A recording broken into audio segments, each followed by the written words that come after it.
اعوذ باللہ من الشیطان الرجیم بسم اللہ الرحمن الرحیم الحمد للہ رب العالمین ثم الصلاۃ والسلام علی سیدنا و نبینا و مولانا بالقاسم محمد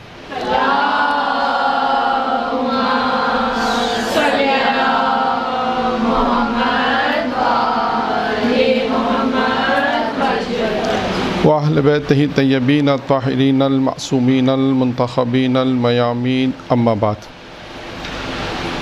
ہماری آج کی جو گفتگو ہے وہ اس اعتبار سے معاشرے کے اس اعتبار سے ہے کہ یعنی اللہ نے انسان کو جب تخلیق کیا اور یہ تخلیق انسان خداوند متعال نے سب سے پہلے جناب آدم کو خلق کیا اور اس کے بعد جناب حوا کو، یعنی مرد اور عورت کا جب وجود دنیا میں آیا اس کے بعد سلسلہ چلتا رہا۔ آج کی جو گفتگو ہے وہ ہماری اس اعتبار سے ہے کہ مومنوں کے لیے مومنین یعنی قل للمومنین، اے رسول مومنین سے کہہ دیجئے، کیا کہہ دیجئے یعنی مومنین مردوں سے کیا کہہ دیجئے کہ اپنی نگاہوں کو نیچے رکھیں، اپنی نگاہوں کو نیچے رکھیں۔ آپ مومن مردوں سے کہہ دیں کہ اپنی نگاہوں کو نیچے رکھیں اور اس کے بعد اور اپنے جسم کے پوشیدہ اعضاء یغضوا من ابصارہم ویحفظوا فروجہم، یعنی اپنے جسم کے جو پوشیدہ اعضاء ہیں ان کی حفاظت کریں، یہ ان کے حق میں زیادہ پاکیزہ بات ہے، یعنی زیادہ پاکیزہ ہے بریکٹ میں بات ہے۔ پھر اس کے بعد فرمایا آیت مکمل ہوتی ہے کہ بے شک جو کچھ بھی یہ لوگ انجام دیتے ہیں اللہ ان سے خوب باخبر ہے، یعنی قرآن مجید کی یہ آیت مجیدہ کہ جس میں مردوں کے متعلق ایک حکم آیا ہے۔ وہ حکم کیا آیا ہے کہ اے رسول ان مومنین مردوں سے کہہ دیجئے کہ اپنی نگاہوں کو نیچے رکھیں۔ اسی طرح اس آیت کے جو بعد والی آیت اس میں خواتین کے لیے بھی آیا ہے کہ اپنی نگاہوں کو نیچے رکھیں اور اس کے بعد باقی حکم بیان کیے گئے۔ آج کا جو موضوع ہے وہ ہے نگاہ کے اعتبار سے کہ اگر خدا نخواستہ کسی کی بری نگاہ ہو تو اس کے کیا نقصانات ہوں گے، اور انسان اگر اس نگاہ کی حفاظت کرے تو اس کے کیا فوائد ہوں گے، یعنی بری نگاہ اور اچھی نگاہ، یعنی اس نگاہ کی حفاظت کریں تو اچھی ہو جائے گی۔ اچھا، اب یہاں پر جو گفتگو ہے دیکھیے، علامہ رضی یاور صاحب نے جو قرآن کا ترجمہ کیا ہے اس کے اس آیت کی جب ترجمے کے بعد ایک حاشیے میں انہوں نے ایک گفتگو کی جو بہت اچھی گفتگو ہے، یعنی انہوں نے اس گفتگو میں یعنی اس آیت کی جب تشریح پیش کر رہے ہیں تو ایک بات بیان کی، وہ بات ہمارے موضوع سے متعلق ہے۔ کہا کہ اگر ہم دیکھتے ہیں شروع میں ہی آپ دیکھیں، اگر مردوں سے بھی کہا گیا عورتوں سے بھی کہا گیا، کیا کہا گیا کہ اپنی نگاہوں کو نیچے رکھیں، اپنی نگاہوں کو نیچے رکھیں۔ کیوں؟ اب اس کی تشریح کہ علامہ صاحب نے جو حاشیہ لکھا ہے وہ آپ کے سامنے بیان کر رہا ہوں، جس میں انہوں نے انسانی زندگی کی بیسک باتیں، یعنی یوں کہیے کہ خدا نخواستہ جب گناہ کی ابتدا کہاں سے ہوتی ہے؟ نگاہوں سے۔ یعنی انہوں نے یہ لکھا کہ پروردگار عالم نے اسی لیے مردوں کو اور عورتوں سے کہا اپنی نگاہوں کو نیچے رکھو، اور آپ دیکھیے انہوں نے کہا کہ عموماً انسان کی گناہ کی ابتدا کہاں سے ہوتی ہے؟ نگاہ سے۔ تو اسی لیے ہی پہلا، اس کے بعد اچھا پھر نگاہ کے بعد اگلا مرحلہ کیا ہوتا ہے؟ مکالمہ۔ اس کے بعد اگلا مرحلہ کیا ہوتا ہے؟ ملاقات۔ اس کے بعد اگلا مرحلہ، تو یعنی مراحل نگاہ کے بعد ہی سارے مراحل آگے طے ہوتے ہیں، اسٹیپ بائی اسٹیپ ہوتے ہیں۔ تو اس لیے اسلام نے پہلی نگاہی کو ہی جو ہے وہ منع کر دیا کہ اپنی نگاہوں کو نیچے رکھیں، اور اس کے بعد آگے جا کر ایک حدیث بھی انہوں نے لکھی ہے کہ یہ بری نگاہ شیطان کے تیروں میں سے ایک تیر ہے، یعنی اس سے آپ اندازہ کریں کہ اسلام کیا چاہتا ہے کہ انسان کی نگاہ اچھی ہونی چاہیے۔